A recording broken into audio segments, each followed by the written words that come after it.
तनुजा और बिपाशा मिलकर फंसाएंगी झनक को। क्या झनक बच पाएगी इनकी साजिशों से? जी हाँ दोस्तों, हम बात कर रहे हैं स्टार प्लस के शो झनक की। तो दोस्तों, आगे बढ़ने से पहले अगर आप इस चैनल पर नए हैं तो इसे सब्सक्राइब कर दें, साथ ही बेल आइकन दबाना ना भूलें। वीडियो अच्छा लगे तो इसे लाइक जरूर कीजिएगा। चलिए आगे बढ़ते हैं दोस्तों।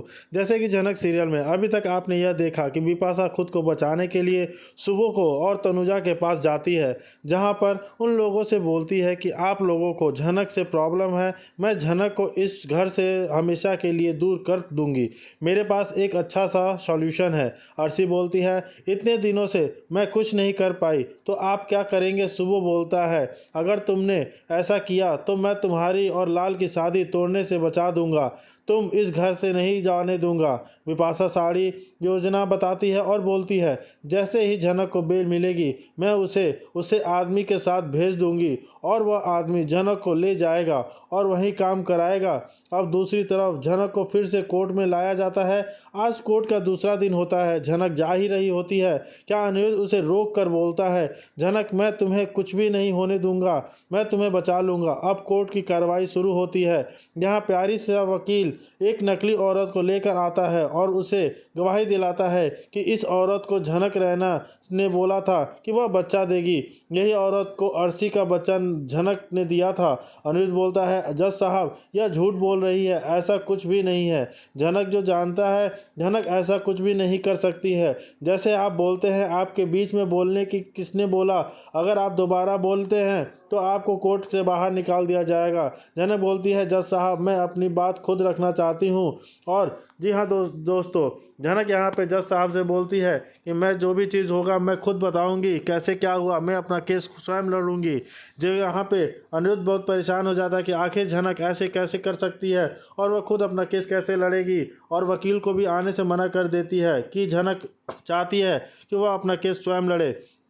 उधर बिपाशा तनुजा और सुबह के साथ मिलके उस झनक को फंसाने की साजिश रचती है और सोचती है कि उसको उसके बाबा के साथ, जो उसका बाप बन के आया है, उसको भेज दे, उसको वहीं पे वो अपने साथ रखेगा और अपने साथ काम करवाएगा। इसलिए इस तरह बिपाशा के भी जान बच जाएगी और झनक से भी छुटकारा मिल जाएगा। लेकिन क्या पुलिस अधिकारियों की घूसखोरी के सबूत इकट्ठे किए, नकली गवाह को भी ढूंढकर उन्होंने सच बोलने के लिए तैयार किया और एक ठोस केस तैयार किया कोर्ट के। जब अर्शी और उसके वकील पूरे आत्मविश्वास से झनक को दोषी साबित करने के लिए कोशिश कर रहे थे, तब अचानक अप्पू ने अपने सारे सबूत पेश कर दिए। और माय लॉर्ड, यह सबूत साबित करते हैं कि झनक निर्दोष है। असली गुनहगार कोई और है और मैं साबित कर सकता हूं, अप्पू ने कहा। जज ने सबूतों की जांच की और पुलिस अफसरों को जवाब तलब किया। पुलिस अधिकारी हक्के बक्के रह गए। नकली गवाहों ने भी सच उगल दिया। आखिरकार कोर्ट ने फैसला झनक के हक में सुनाया। अर्शी और उसके साथियों को उनके अपराधों के लिए जेल भेज दिया गया और झनक का नाम साफ हो गया और असली मुजरिमों को सजा मिली। अनिरुद्ध और ललन ने अप्पू का शुक्रिया अदा किया और झनक की आंखों में खुशी के आंसू आए। आज सच्चाई की जीत हुई, न्याय बोलबाला हो चुका है। और सबसे बड़ी बात, एक बेवकूफ़ समझा जाने वाली लड़की सच्चाई का असली सिपाही बनकर आई है। जब झनक की ज़िंदगी में एक नया सवेरा आया है, वह पहले से कहीं ज़्यादा मजबूत और आत्मनिर्भर था, क्योंकि और वो आत्मनिर्भर भी हो चुकी थी।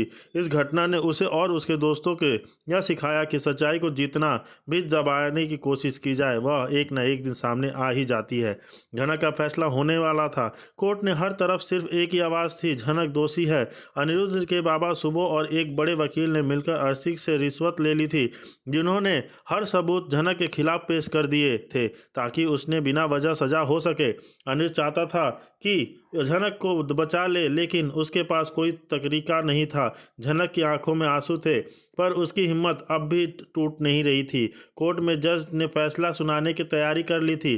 तभी एक आवाज़ गूंजी उठी, रुकी माय लॉर्ड। अप्पू थी जो दौड़ती हुई अंदर आई। अप्पू सिर्फ अनिरुद्ध की बहन ही नहीं, बल्कि उसके लिए एक परछाई की तरह है जो हमेशा सच के साथ थी। उसके हाथ में कुछ पेपर थे और एक पेन ड्राइव थी। मुझे एक मौका दीजिए माय लॉर्ड, अप्पू बोली। मेरे पास यह सबूत है जो झनक की बेगुनाही ही साबित कर सकते हैं। जज ने उसे बोलने की इजाज़त दे दी। अप्पू डीएनए से सीसीटीवी फुटेज दिखाया जिसमें असली दोषी भी पकड़ते अर्शी गए। अर्शी जब सलाखों के पीछे है, कानून ने अपना काम किया और अब उसे जेल जाने से कोई नहीं बचा सकता। पूरे मामले की सुनवाई के बाद अब अदालत ने अर्शी को दोषी ठहराया तो जश्न का माहौल बन गया। झनक, लालौन और अनिरुद्ध मिलकर खुशी खुशी अप्पू के घर पहुंचे। उनके चेहरे पर जीत की चमक थी। झनक के लिए सिर्फ न्याय मिलने का नहीं बल्कि एक नए जीवन की शुरुआत का संकेत था। जैसे ही वह घर पहुंचे, अप्पू और लालौन झनक को देखकर खुशी से झूम उठे। लालौन ने झनक को गले लगा लिया और कहा, अब सब ठीक होए, तुम हमारे साथ हो। अप्पू की आंखों में आंसू थे, लेकिन वह खुशी के आंसू थे। अनिरुद्ध, जिसने प्यार कर लिया, हर मुश्किल को पार किया था, अब विजेता की तरह महसूस कर रहा था। वह झनक को देखकर मुस्कुराया। मैंने कहा था ना तुम्हें, तुम हर जरूरत मिलेगी। अप्पू के घर में जश्न का माहौल था। प्यार, विश्वास और न्याय की इस जीत में सभी और करीब थे। लेकिन उसी तरफ, दूसरी तरफ जो सिद्धार्थ है वो भी अर्शी के खिलाफ हो गया है। अब देखते हैं कि आगे क्या होता है। अब बिपाशा मनी मन सोचने लगती है कि किस तरह मैं झनक को उस घर में भेज दूं और उसी आदमी से उसे में छुटकारा मिल जाए।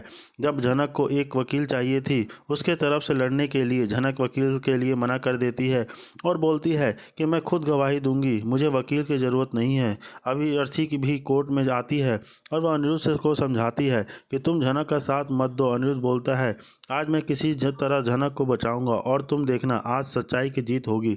अब कोर्ट की हेयरिंग स्टार्ट हो जाती है, जहां पर यह बताया जाता है कि झनक लापरवाही की वजह से बच्चे की मौत हुई और यही भी हो सकता है कि झनक रैना ने बच्चा कहीं बेच दिया गया। झनक की तरफ से कोई वकील नहीं होता तो झनक बोलती है, जज साहब, कोई इस केस में लड़ूंगी, मैं अपना खुद केस लड़ूंगी और कहूंगी। झनक से पूछा जाता है कि वकील साहब ने अभी तक जो कुछ भी कहा वो सच है? झनक बोलती है, यह सब कुछ वो जो भी बोल रहे हैं वो सब गलत है, वो सब झूठ है, ऐसा कुछ भी नहीं हुआ। वकील बोलते हैं, हमारे पास सबूत भी है जिसमें साबित हो जाएगा कि झनक ने अर्शी के बच्चे को नुकसान पहुंचाया है। अनिरुद्ध बोलता है, अगर आपके पास सबूत है तो जज के सामने उसको पेश कीजिए, जज साहब डिसाइड करेंगे कि यह सही है या गलत। बाकी की जो भी चीज़ होती है आगे देखते हैं कि झनक को बेल मिलने के लिए दूंगी। सिद्धार्थ अपने बारे में बताता है। अर्शी बोलती है, आपकी शादी नहीं हुई है क्या? सिद्धार्थ बोलता है, नहीं, अभी शादी नहीं हुई है, बस किसी ऐसे की तलाश है, मैं हूँ जो मुझे पसंद करे। अर्शी बोलती है, तो आप मुझे बता दीजिए, मैं उनसे बात कर लूँगी। सिद्धार्थ बोलता है कि अर्शी, मैं तुम्हें पसंद करता हूँ, तुम जितने भी दुख से गुजर रही हो वह सब दूर कर दूंगा, तुम एक बार मुझे मौका देकर तो देखो। और अब अर्शी इमोशनल हो जाती है और बोलती है, मैं इसके बारे में सोचूंगी और मैं अनिरुद्ध के साथ नहीं रहना चाहती हूँ। अब दूसरी तरफ पुलिस वाले झनक को कोर्ट ले जा रहे होते हैं। झनक पूछती है, आप मुझे कहाँ लेकर जा रहे हो? पुलिस बोलते हैं, हम तुम्हें कोर्ट लेकर जा रहे हैं, वहाँ पर तुम्हें साबित करेंगे कि तुमने क्राइम किया है। अब झनक बोलती है, मैंने कोई क्राइम नहीं किया है, इसलिए आप मुझे कोई भी झूठा केस में नहीं फंसा सकते। इस तरह झनक उसको बोलती है कि क्या करे क्या ना करे, लेकिन पुलिस वाले बोलते हैं कि हम तो तुम्हें कोर्ट में पेश करेंगे, बाकी कोर्ट जाने और अदालत जाने की क्या करना है तुम्हारा। अनिरुद्ध को छोड़ दे और सिद्धार्थ के साथ रह सकती। सृष्टि बताती है, अर्शी की अभी बहुत बड़ी सर्जरी हुई है। सिद्धार्थ बोलता है, आपकी तबीयत खराब है तो आपने डांस क्यों किया, हम किसी और डांस देख लेते। सृष्टि बोलती है, अर्शी, तुम्हें डांस के डॉक्टर के पास दिखाना चाहिए, कल ही मैं तुम्हें डॉक्टर के पास लेकर जाऊंगी। अर्शी बोलती है, मॉम, मुझे कुछ नहीं हुआ, बस थोड़ा चक्कर आ गया था, मैं ठीक हूँ, मुझे कुछ नहीं हुआ। सिद्धार्थ बोलता है, आपको तो डॉक्टर से दिखाना चाहिए, वैसे मुझे आपका डांस बहुत पसंद आया, आपने कंपनी के लिए आपको परफॉर्मेंस को पसंद करता हूँ, अभी आपको डॉक्टर से दिखाइए। इधर सृष्टि यह सब देखकर मन ही मन बहुत खुश हो रही थी।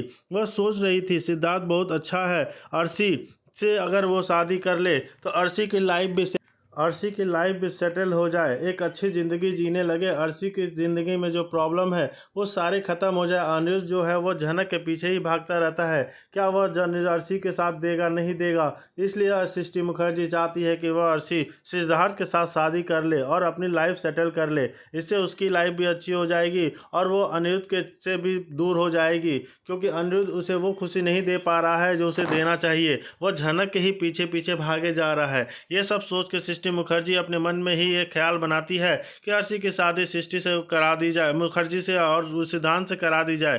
क्या यह ऐसा होगा? वहीं दूसरी तरफ